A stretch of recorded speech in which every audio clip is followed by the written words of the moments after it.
Hello friends, कसे आहात तुम्ही सगळे? माझ्या हातातलं हे भरलेलं ताट बघून तर तुम्हाला कळलंच असेल का शुक्रवार आहे म्हणजे नॉनव्हेज डे। आज खास मी तुमच्या नॉनव्हेज थालीमध्ये गोड मासा फ्राय, गोड माशाच्या डोक्याचं किंवा बगडाचं कालवण आणि खाडीचा तव्यातला जवळा कसा बनवायचा ही रेसिपी मी दाखवणार आहे। त्यासाठी हा व्हिडिओ तुम्ही शेवटपर्यंत बघा आणि माझ्या चॅनलला लाईक, शेअर अँड सबस्क्राइब करा। आज आपण फिश थालीमध्ये गोड माशाच्या डोक्याचं कालवण बनवणार आहोत। ओला जवळा आहे तो बनवणार आहोत आणि ह्या गोळीच्याच तुकड्या मी तळायला आणल्या आहेत। तर चला मग सर्व मच्छी साफ करून घेते, नंतर रेसिपी बनवायला सुरुवात करते। तुम्ही बघू शकता गोड माशाच्या डोक्याचा भाग सर्व आपण व्यवस्थित धुवून घेतला आहे। मागे ना थोडी खवलं पण असतात, ती हातानेच निघतात। असं हे बघा, ह्याच्यामध्ये जरी डोक्याचा भाग असला ना तरी खूप साऱ्या मांसाच्या पण तुकड्या ह्याच्यामध्ये असतात। नंतर ह्याच्यासाठी आपण फोडणीला जवळपास 10 ते 15 लसणाच्या पाकळ्या सालासहितच चेचून घेतल्या आहेत। 3 ते 4 हिरव्या मिरच्या असे मोठेच तुकडे करून घेतले आहेत।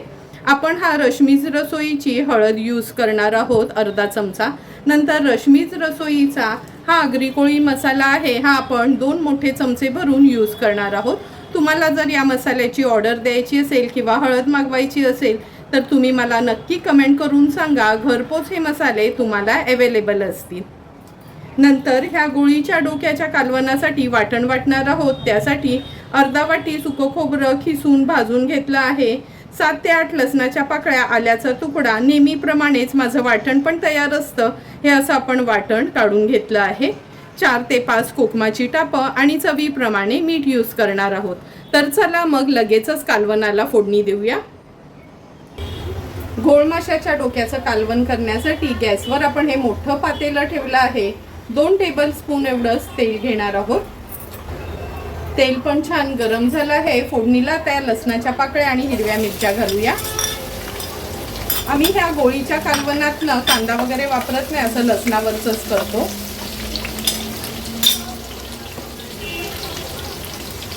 लसूण आणि मिरची थोडीशी तेलावर परतून घेतली की ह्याच्यामध्ये अर्धा चमचा हळद घालणार आहोत। 2 मोठे चमचे भरून आपला हा घरचाच आगरी कोळी मसाला आहे हा यूज करणार आहोत। गॅसची फ्लेम आता लो करून घ्यायची आहे आणि हळद मसाला तेलावर छान परतून घ्यायचा आहे। आता आपण ह्याच्यात सुकं खोबऱ्याचं वाटण ॲड करूया। ह्या वाटणाचा व्हिडिओ पण मी ऑलरेडी अपलोड केला आहे। तुम्ही पण जर माझ्या पद्धतीने हे वाटण असं तयार करून ठेवलं ना तर 2.5 ते 3 महिने आरामात फ्रीजमध्येच म्हणजे फ्रीजरमध्ये न ठेवताच हे वाटण व्यवस्थित राहतं आणि असं झटपट आपला स्वयंपाक होऊ शकतो। वाटण पण आपण तेलावर छान परतून घेतलं आहे। आता आपण हे बगडाचे तुकडे आहेत ते ॲड करूया।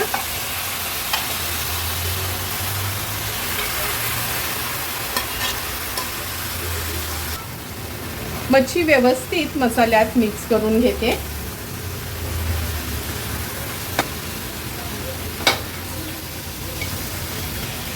मच्छी मसाल्यामध्ये मिक्स करून झाली की गरजेप्रमाणे पाणी ॲड करणार आहोत। 2 मोठे ग्लास भरून आपण ह्याच्यात पाणी घेतलं आहे।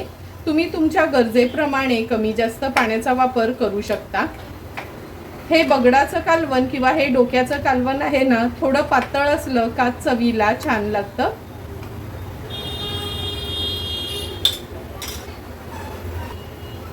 गरजेप्रमाणे पाणी ॲड केल्यानंतर चवीप्रमाणे मीठ ॲड करूया। ही 4 ते 5 कोकमाची टापं घेतली आहे ती ॲड करूया। ह्याच्यात तुम्ही चिंच पण वापरू शकता, तुमच्या आवडीप्रमाणे आहे चिंच वापरायचं का कोकम।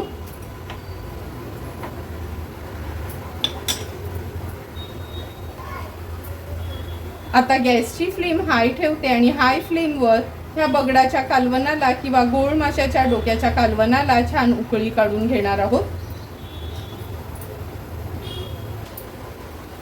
आपल्या गोळीच्या बगडाच्या कालवणाला छान उकळी आली आहे। आता गॅसची फ्लेम मीडियमवर ठेवते आणि झाकण ठेवून एक 10 ते 12 मिनिटांसाठी हे गोळीच्या बगडाचं कालवण व्यवस्थित शिजवून घेणार आहोत। 12 ते 15 मिनिटं झालेत, आपण झाकण काढून बघूया। तुम्ही बघू शकता गोळीच्या बगडाचं हे बघा कालवण आपलं तयारच झालं आहे। तुकड्या पण व्यवस्थित शिजल्या गेल्यात। आता हाय फ्लेमवर एक छानशी उकळी काढून घेते। कालवणाला पण छान उकळी आली आहे। झाकण ठेवते आणि गॅसची फ्लेम स्विच ऑफ करते। एक 2 ते 3 मिनिटं वाफ कमी झाली की आपण झाकण उघडून बघूया। 2 मिनिटं झाले आहे, झाकण काढून बघूया। हे बघा, वाफ कमी झाल्याबरोबर कशी छानशी तरी आली आहे आपल्या ह्या गोळीच्या बगडाच्या कालवणाला। थोडीशी कोथिंबीर ॲड करते आणि सर्व करण्यासाठी आमच्या आगरी कोळी पद्धतीचं हे गोळीच्या डोक्याचं किंवा बगडाचं कालवण तयार आहे। आता आपण हा तव्यातला खाडीचा जवळा करणार आहोत। खाडीचा जवळा ना असा थोडासा ब्लॅक कलर सारखा असतो। मी हा स्वच्छ धुवून आणि निवडून घेतला आहे। तर चला मग लगेचच रेसिपी बनवायला सुरुवात करूया। तव्यातला खाडीचा जवळा बनवण्यासाठी गॅसवर आपण हा पॅन ठेवला आहे। 3 टेबलस्पून एवढं तेल घेते।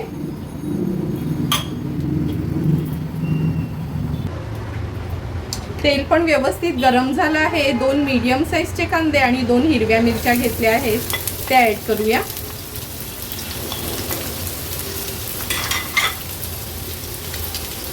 नंतर कांद्यामध्ये 2 चमचे आपण आलं लसूण क्रश तयार केला आहे, तो ॲड करते। आता कांदा व्यवस्थित आपल्याला मीडियम फ्लेमवर शिजवून घ्यायचा आहे।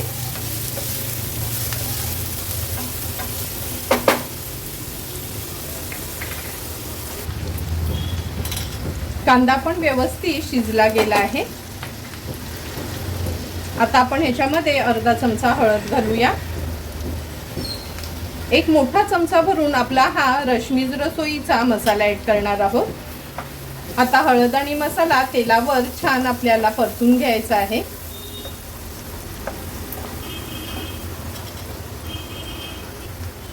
हळद मसाला परतून झाला का मोठ्या साईजचा टोमॅटो अगदी बारीक चिरून घेतला आहे, तो ॲड करूया। टोमॅटो पण मसाल्यामध्ये छान परतून घेते। जवळा स्वच्छ धुवून घेतला आहे, तो ॲड करणार आहे। हा खाडीचा जवळा आहे ना, दिसायला थोडासा ब्लॅकिश कलरचा असतो, पण चवीला खूपच सुंदर लागतो।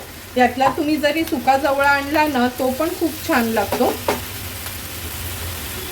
आता चवीप्रमाणे मीठ ॲड करते।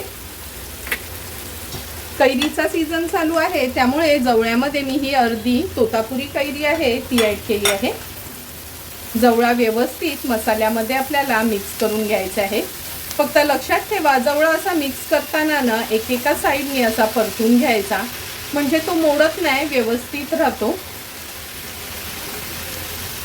पूर्ण जवळा मी असाच परतून घेते ह्याच्यामध्ये।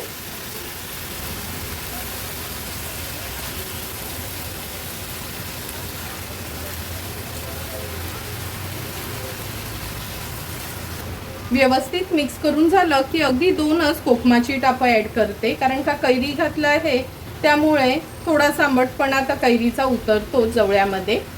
वैस लागू नये म्हणून मी 2 कोकमाची टापं ॲड केली आहेत। आता एक 7 ते 8 मिनिटासाठी मीडियम फ्लेमवर हा जवळा मध्ये मध्ये आपण परतून असा शिजवून घेणार आहोत। लक्षात ठेवा, प्रत्येक वेळी जवळा परतताना ना असा साईडनी घ्यायचा आणि पलटी मारायचा, म्हणजे व्यवस्थित सर्व बाजूनी जवळा शिजला जातो। झाकण न ठेवताच हा जवळा मी सुरुवातीला असा शिजवून घेणार आहे। हे बघा, जवळ्यातलं पाणी आपलं पूर्ण वाफ झाली आहे, म्हणून लगेचच न कधीच झाकण ठेवायचं नाही जवळा आपण मसाल्यात घातल्याबरोबर। आता आपण ह्या पॅनवर झाकण ठेवणार आहोत आणि लो फ्लेमवर एक 2 ते 3 मिनिटासाठी जवळा व्यवस्थित शिजवून घेणार आहोत। 2 ते 3 मिनिटं झाले, झाकण काढून बघूया। तुम्ही बघू शकता कैरी पण छान शिजली गेली आहे आणि जवळा पण व्यवस्थित आपला शिजला गेला आहे। व्यवस्थित मी हा पलटून घेते एकदा। मगाशी सांगितल्याप्रमाणात जवळा असा न साईडनी असा पलटत यायचा, म्हणजे सर्व बाजूनी व्यवस्थित तो पलटला जातो। आता ह्याच्यावर थोडीशी कोथिंबीर ॲड करते आणि सर्व करण्यासाठी आपला हा खाडीचा तव्यातला जवळा तयार आहे। आता आपण ह्या गोल माशाच्या तुकड्या फ्राय करणार आहोत। त्यासाठी ह्या बघा 3 तुकड्या घेतल्या आहेत। ह्या एका तुकडीचे 2 भाग केलेत, बाकीच्या ह्या 2 तुकड्या अशाच पूर्ण ठेवल्या आहेत। स्वच्छ धुवून घेतलेल्या ह्या गोळ माशाच्या तुकड्यांवर चवीप्रमाणे मीठ ऍड करूया. थोडासा लिंबाचा रस घेते ह्याच्यावर. तुम्ही कोकम आगार पण वापरू शकता, पण आम्ही आगरी कोळी लोक आहोत ना, फक्त लिंबच वापरतो मच्छीसाठी. चमचाभर आलं लसूण पेस्ट, 1 चमचा आपला हा रश्मीज रसोईचा स्पेशल आगरी कोळी मसाला, पाव चमचा हळद. आता तुकड्यांना व्यवस्थित मॅरिनेट करून घ्यायचे.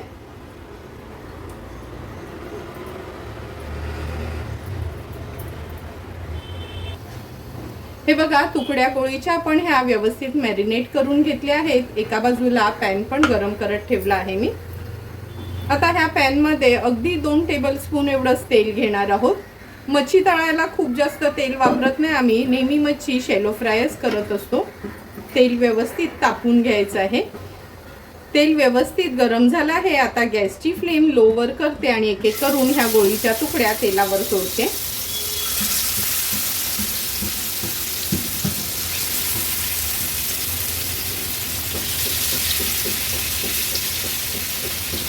एक 2 मिनिटासाठी लो टू मीडियम फ्लेमवर ह्या तुकड्या एका बाजूने आपण व्यवस्थित शिजवून घ्यायच्या आहेत. 1-2 मिनिटं झाले आहेत. आता गॅसची फ्लेम थोडी हायवर करून घेते. हे बघा, अगदी कमी तेल आपण घातलं होतं पॅनमध्ये, पण गोळ चांगली चरबट असली ना तर हे बघा असं तेल सुटतं मच्छीला. आता गॅसची फ्लेम हाय करून घेतली आहे. एक एक करून ह्या तुकड्या आपण पलटून घेणार आहोत. अगदी व्यवस्थित एका बाजूनी तर ह्या तुकड्या तळल्या गेल्यात. तुम्हाला कलरवरनच कळलं असेल. आता मागची बाजू पण आपण व्यवस्थित लो टू मीडियम फ्लेमवर 1-2 मिनिटासाठी तळून घेणार आहोत. आणखीन 2 मिनिटं झाले आहेत. पुन्हा गॅसची फ्लेम मी आता हायवर करून घेतली आहे. तुकडी तुम्हाला पलटून दाखवते. हे बघा, मागच्या बाजूनी पण तुकडी अगदी व्यवस्थित शिजली गेली आहे. आता एक एक करून ह्या तुकड्या आपण पलटून घेणार आहोत. ह्या कोळीच्या तुकड्या पण आपल्या सर्व पलटून झाल्या आहेत. गॅसची फ्लेम स्विच ऑफ करते आणि लगेचच ताट वाढायला घेते. आजच्या फिश थालीमध्ये सुंदर असा आपला हा खाडीचा कैरी घातलेला तव्यातला जवळा तयार आहे. गोळ मच्छी पण फ्राय करून झाली आहे आणि गोळ मच्छीच्या डोक्याचं किंवा बगडाचं कालवण तयार आहे. लगेचच आता मी ताट वाढायला घेते. ताट वाढताना सर्वात आधी ह्या गोळ माशाच्या बगडाचं कालवण मी सर्व करून घेते. खूप जणांना ना हे बगडाचं कालवण कसं खायचं किंवा कसं बनवायचं माहिती नसते आणि मी सुरुवातीलाच तुम्हाला दाखवलं होतं का जरी हा डोक्याचा भाग असला ना तरी पण ह्याच्यामध्ये मांसाच्या तुकड्या पण असतात. म्हणजे जर लहान मुलं वगैरे खात नसतील तरी पण त्यांना बाव ह्यातला खाता येतो. तुम्हाला पण जर मी बनवलेलं हे आमच्या आगरी कोळी पद्धतीचं गोळ माशाच्या डोक्याच्या कालवणाची रेसिपी आवडली असेल तर नक्की एकदा तरी हे कालवण घरी बघून ट्राय करा. आता आपण हा जवळा सर्व करणार आहोत. सर्वांच्याच आवडीचा असा आपला हा खाडीचा जवळा आपण तव्यातलाच केला आहे. कैरीचं सीझन असल्यामुळे कैरी घालून मी हा जवळा बनवला आहे. हा जवळा तुम्ही चपाती, भाकरी किंवा तांदळाचे पोळे असतात ना त्याच्यासोबत पण खाऊ शकता. टिफिनला नेण्यासाठी पण खूप छान पर्याय आहे. सर्वांच्याच आवडीचं असं ह्या गोळीच्या तुकड्या आपण सर्व करणार आहोत. कोणतीही कोटिंग म्हणजे तांदळाचं पीठ किंवा रवा न लावता अगदी आमच्या सिंपल सोप्या पद्धतीने ह्या गोळीच्या तुकड्या आपण तळल्या होत्या. तुम्हाला पण जर मी बनवलेल्या ह्या फिश थालीची रेसिपी आवडली असेल तर तुम्ही पण नक्की माझ्या पद्धतीने एकदा तरी असे हे मिक्स मासे आणून फिश थाली घरच्या घरी ट्राय करा आणि मला कमेंट करून सांगा की तुम्ही बनवलेली ही फिश थाली कशी झाली आहे ती. जर तुम्हाला मी बनवलेल्या ह्या फिश थालीचा व्हिडिओ आवडला असेल तर नक्की माझ्या चॅनलला तुम्ही लाईक, शेअर अँड सबस्क्राईब करा. Thank you for watching my video.